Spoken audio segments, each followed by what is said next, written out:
আসসালামু আলাইকুম রহমতুল্লাহি ওবরকাতুহ। সম্মানিত দর্শক, বাংলাদেশের সাবেক প্রধানমন্ত্রী শেখ হাসিনা তাকে বাংলাদেশের রাজনীতিতে ফেরত পাঠানো এবং আওয়ামী লীগকে পুনরায় রাষ্ট্র ক্ষমতায় বসানোর জন্য জনাব নরেন্দ্র মোদী ভারতের প্রধানমন্ত্রী তিনি যে পরিকল্পনা করছেন সেই পরিকল্পনাকে অনেকে মোদী ডক্ট্রিন হিসেবে আখ্যা দিয়েছেন। এখন মোদী ডক্ট্রিনটা কি এসে নিয়ে আপনারা যারা জানেন তা তো জানেনই, আর যারা ধারণা নেই তারা জাস্ট একটু বোঝার চেষ্টা করুন।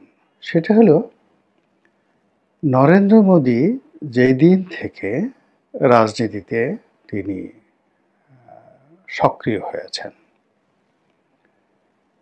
তো সেই দিন থেকে তার প্রধান যে উপলক্ষ, তার রাজনীতির যে হাতিয়ার, সেই গুজরাট থেকে তার শুরু।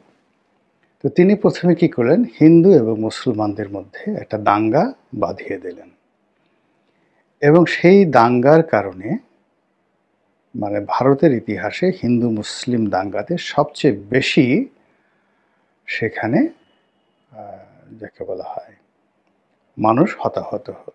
এই জন্য তাকে গুজরাটের কসাই বলা হয় এবং আমেরিকা দীর্ঘদিন ধরে তিনি প্রধানমন্ত্রী হওয়ার পরে তার প্রতি যে নিষেধাজ্ঞা সেটা উইথড্র করা হয়েছে। এর আগে তার আমেরিকায় প্রবেশ নিষিদ্ধ ছিল। তো তিনি এই যে কোনো মূল্যে হিন্দু মুসলমানদের মধ্যে দাঙ্গা বাঁধানোর যে তার ভিতরে একটা যাকে বলা হয় অসাধারণ ক্ষমতা রয়েছে, যেটা ভারতের অন্য কোনো রাজনীতিবিদরা পারেননি। যেমন সর্দার বল্লভভাই প্যাটেল, তার চাইতেও অনেক অনেক উগ্রবাদী হিন্দুত্ববাদী নেতা ছিলেন এবং ভারতের সেন্ট্রাল গভর্নমেন্টে তার যে প্রভাব প্রতিপত্তি ছিল, যেটি এখনও নরেন্দ্র মোদী অর্জন করতে পারেননি। তিনি নেহেরু সরকারের স্বরাষ্ট্রমন্ত্রী ছিলেন এবং আপনি দেখেন গুজরাটে যাকে বলা হয় ফাদার অব দ্য নেশন, গুজরাটের লোকজন মহাত্মা গান্ধীকে মানে না, যদিও মহাত্মা গান্ধীর বাড়িও গুজরাটে। তারা সর্দার বল্লভভাই প্যাটেলকে মানেন উগ্র হিন্দুত্ববাদীর কারণে। এবং নরেন্দ্র মোদী দামোদর নদীর সেই তীরে পৃথিবীর সবচেয়ে বড় স্ট্যাচু এই তৈরি করেছেন সর্দার বল্লভভাই প্যাটেলের। তো তিনিও চেষ্টা করে এত বড় দাঙ্গা বাঁধাতে পারেননি। তার মধ্যে কলকাতাতে রায়ট হয়েছিল, হিন্দু মুসলিম রায়ট হয়েছিল, আমাদের নোয়াখালীতে হিন্দু মুসলিম রায়ট হয়েছিল, কিন্তু ওটা গুজরাটের রায়টের কাছে কোনো রায়টই ছিল না। আরেকজন লোক ছিলেন শ্যামাপ্রসাদ মুখার্জি, যিনি আরএসএস এর প্রতিষ্ঠাতা। তো শ্যামাপ্রসাদ মুখার্জির বাবা হলো স্যার আশুতোষ মুখার্জি এবং আমাদের এই বাংলা রাজনীতিতে শ্যামা হক সরকার ছিল। অর্থাৎ প্রথম যে বেঙ্গল প্রেসিডেন্সি নির্বাচন হলো, প্রাদেশিক সরকারের নির্বাচন হলো, তো সেখানে স্বরাষ্ট্র প্রধানমন্ত্রী হয়েছিলেন শেরেবাংলা একে ফজলুল হক এবং তার স্বরাষ্ট্রমন্ত্রী হয়েছিলেন শ্যামাপ্রসাদ মুখার্জি। তো এই শ্যামাপ্রসাদ মুখার্জি পরবর্তীতে আরও উগ্রবাদী হিন্দুত্ববাদী রাজনীতিতে ফিরে যায় এবং তিনি আরএসএস প্রতিষ্ঠা করেন, আজকের যে আরএসএস। এবং এই আরএসএস দিয়েই কিন্তু যাকে বলা হয় নরেন্দ্র মোদীর রাজনৈতিক জীবন শুরু এবং ভারতে এখন ভারত বলতে আরএসএস। কিন্তু সেই শ্যামাপ্রসাদ মুখার্জিও নরেন্দ্র মোদীর মতো কোনো সাম্প্রদায়িক দাঙ্গা ঘটাতে পারেননি। আরেকজন বিখ্যাত সাম্প্রদায়িক নেতা ছিলেন বাল থ্যাকারে, আজকে যে মুম্বাই বা মহারাষ্ট্র এই এলাকার অবিসংবাদিত প্রভাবশালী নেতা।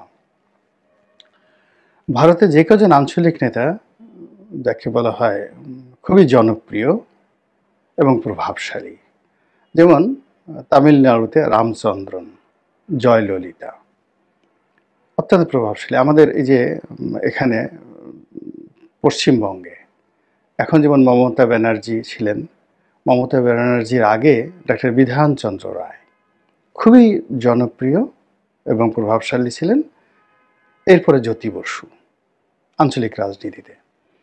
কিন্তু বাল থ্যাকার এবং তাদের সঙ্গে ওনার যে ডিফারেন্স, নরেন্দ্র মোদীর যে ডিফারেন্স, সেটি হলো নরেন্দ্র মোদীর নিজস্ব মিলিটারি বাহিনী, মানে তার দলের উগ্র সমর্থকরা, হাজার হাজার উগ্র সমর্থকরা এই যে কোনো সময় পৃথিবীর যে কোনো প্রান্তে গিয়ে যে কোনো হত্যাকাণ্ড এবং রায়ট তারা করতে পারে, যেটি বাল থ্যাকারে বা অন্যান্য প্রভাবশালী আঞ্চলিক নেতা, এমনকি ভারতের কোনো প্রধানমন্ত্রীরও ছিল না, যেটা নরেন্দ্র মোদীর আছে।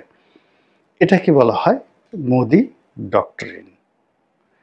এখন সেই মোদি ডক্টরিন থেকে তিনি সফলতা লাভ করতে করতে দিল্লিতে এসেছেন। দিল্লিতে এসে তিনি তার যে উগ্র হিন্দুত্ববাদী নীতি এবং হিন্দু মুসলমান সম্প্রীতি নষ্ট করার তার যে মাস্টার প্ল্যান, এবং একই সঙ্গে মুসলমানদের মধ্যে বিভিন্ন গ্রুপ, যেমন ধরুন এই মুহূর্তে কাশ্মীরে এবং দিল্লিতে মুসলমানদের মধ্যে যে বিভেদ এবং বিসংবাদ, এমনকি কলকাতাতে, এর পেছনে আরএসএস, বিজেপি, নরেন্দ্র মোদী এবং তার অমিত শাহের একটা বিরাট হাত রয়েছে। আজকে দেখেন আসামে গিয়ে কীভাবে মুসলিমরা পরস্পরের বিরুদ্ধে মারামারি করছে। তারপর ঝাড়খণ্ডে মুসলিমরা মারামারি করছে। উত্তরপ্রদেশে গিয়ে দেখেন সেখানে মুসলিম সম্প্রদায় বেশি, কি অবস্থা হচ্ছে। মধ্যপ্রদেশে গিয়ে দেখেন। তো এই কাজগুলো তিনি অত্যন্ত সফলতার সাথে করতে পারেন। আজ এই বাংলাদেশে অলমোস্ট 60 লাখ মুসলিম সম্প্রদায়, আপনার একজন সাতপন্থী আর এক গ্রুপ জুবায়েরপন্থী, এই যে তাবলিগের যে নেতৃবৃন্দ এখন পরস্পর মুখোমুখি হয়ে গেছে এবং সামনে তাবলিগ জামাতকে কেন্দ্র করে এই 15 লাখ, মানে কম করে হলো এক এক দলে 15 লাখ 30 লাখ, অথবা 30 লাখ 60 লাখ, ওয়াইডার রেঞ্জে। কিন্তু এর মধ্যে অন্তত পক্ষে মিলিটেন্সি রয়েছে, মানে উগ্রতা রয়েছে, মারামারি করতে প্রস্তুত, এইরকম লোকের সংখ্যা জুবায়ের গ্রুপে 1 লাখ আছে, আর যাকে বলে সাত গ্রুপেও 1 লাখ আছে। তো তারা যে পরস্পরের মুখোমুখি দাঁড়িয়ে গেল, সরকারকে চ্যালেঞ্জে জানালো, এবং এই সময়টিতে এই বাংলাদেশের রাজনীতির অভ্যন্তরে আপনার কি মনে হয় যেখানে মোদির ডক্টরিন কাজ করছে না? অর্থাৎ এখানে আওয়ামী লীগ সরকার আমলে যারা জুবায়েরপন্থী এখানে আছেন, বিশেষ করে হেফাজতের যারা নেতৃবৃন্দ, তারা ভালো অবস্থানে ছিলেন। কিন্তু এই সরকার ক্ষমতা আসার পরই তাদেরকে আওয়ামী লীগ ট্যাগ দিয়ে পিছনে ফেলে কাকরাইল মসজিদের দখল, সেই দিল্লির যে মার্কাজ, মানে ভারতীয় যে মার্কাজ, সেই মাওলানা সাদ তার অনুসারীরা নিয়েছেন। এবং এটা নিয়ে খুব দ্রুত যে একটা রক্তক্ষয়ী সংঘর্ষ হবে না, এটা আপনি বলতে পারবেন। এই গেল ভাতৃঘাতের সংঘর্ষ, মোদি ডক্টরিন।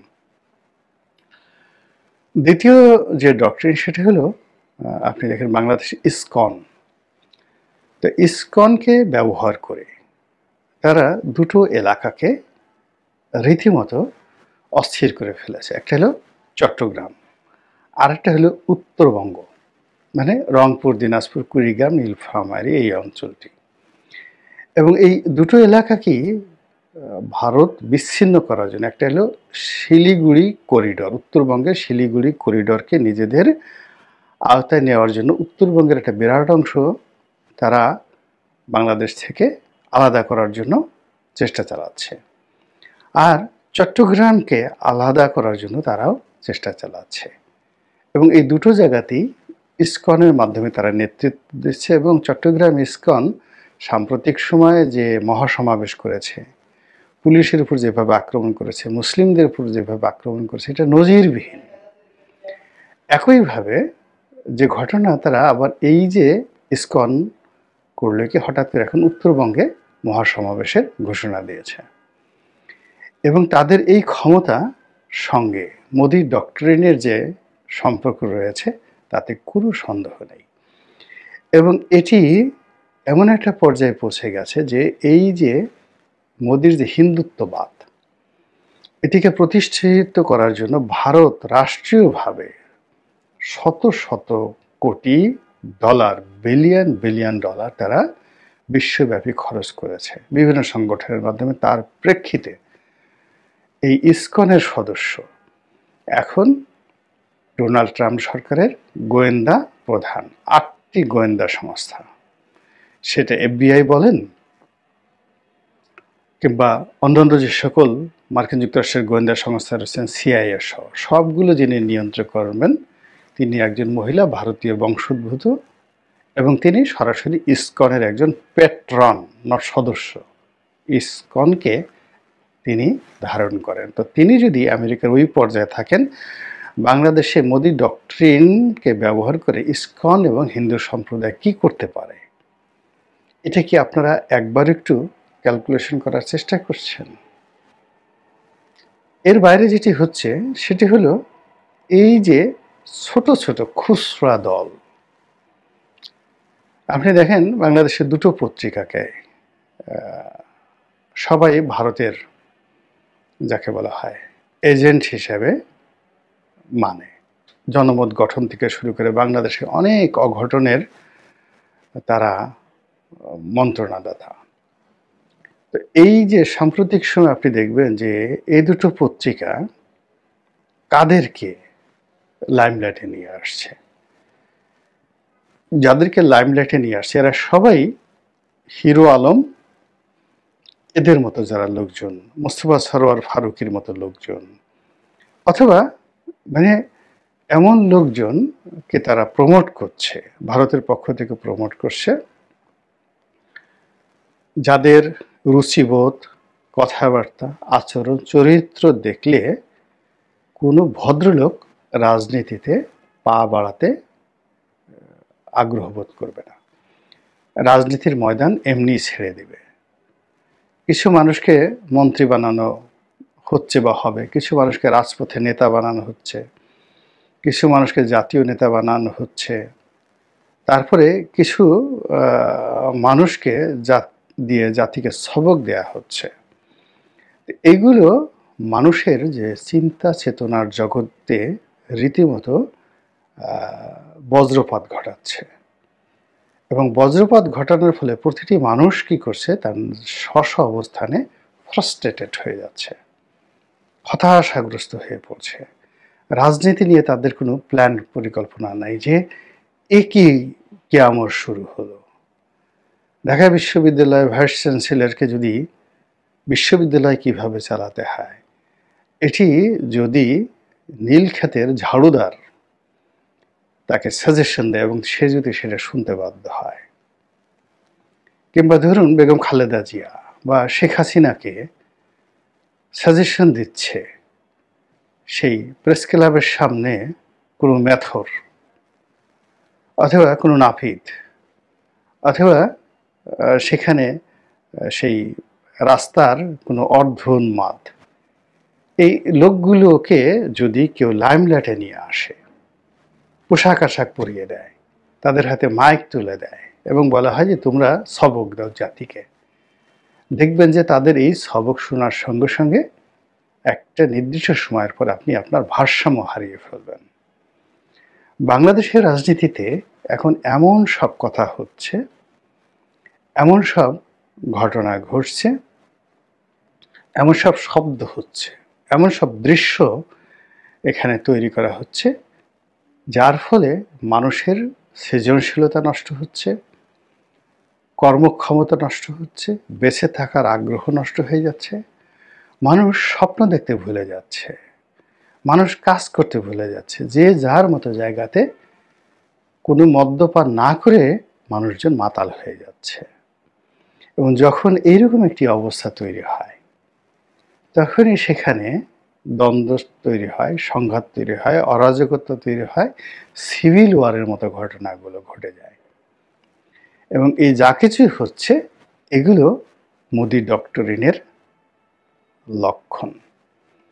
এবং মোদি যেভাবে আদানিকে সৃষ্টি করেছে, এইভাবে বাংলাদেশে আদানিদের যে এজেন্ট সব দলের মধ্যে তারা তৈরি করে ফেলেছে। যত মেজর পার্টি আছে, অর্থাৎ ব্যবসার মধ্যে অলিগার শ্রেণী।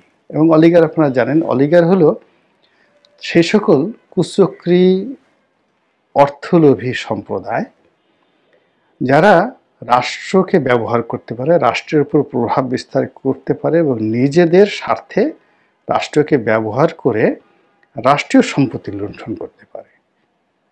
এদেরকে বলা হয় অলিগার। এখন এই অলিগার শ্রেণী আওয়ামী লীগে যেভাবে আছে, একই সঙ্গে অন্যান্য সব দলের মধ্যে ভারত নিয়ন্ত্রিত অলিগার শ্রেণী এই বাংলাদেশের অর্থনীতি নিয়ন্ত্রণ করছে। রাজনীতি মোদি ডক্ট্রিনের অধীন। মোসাদ, র, সিআইএর যারা লোকজন রয়েছে তারা নিয়ন্ত্রণ করছে। এরপর এই যে বুদ্ধিজীবী মহল, সাংবাদিক, এনজিও, এগুলো পশ্চিমারা নিয়ন্ত্রণ করছে, আমেরিকা নিয়ন্ত্রণ করছে। এবং তারা কখনো পরিবেশের নামে, পরিবেশ সংরক্ষণ নামে, কখনো মানবাধিকার রক্ষা নামে এই কাজগুলো বাংলাদেশে করে সমস্ত মানুষের মনোমস্তিষ্কের উপর একটা ভীষণ রকম চাপ তৈরি করছে। এবং এই চাপের মধ্যে পড়ে আমরা যে কখন নিজের নাম ভুলে যাব, নিজের বাবার নাম ভুলে যাব, অস্তিত্বের নাম ভুলে যাব, আর তখন হঠাৎ করে অল অন এ সাডেন কে যে আমাদের মাথার উপরে এসে হঠাৎ করে বলবে আমি তোমার পিতা। আল্লাহ আমাদেরকে সেই দুর্ভোগ এবং দুর্দশা থেকে হেফাজত করুন এবং রক্ষা করুন। আসসালামু আলাইকুম।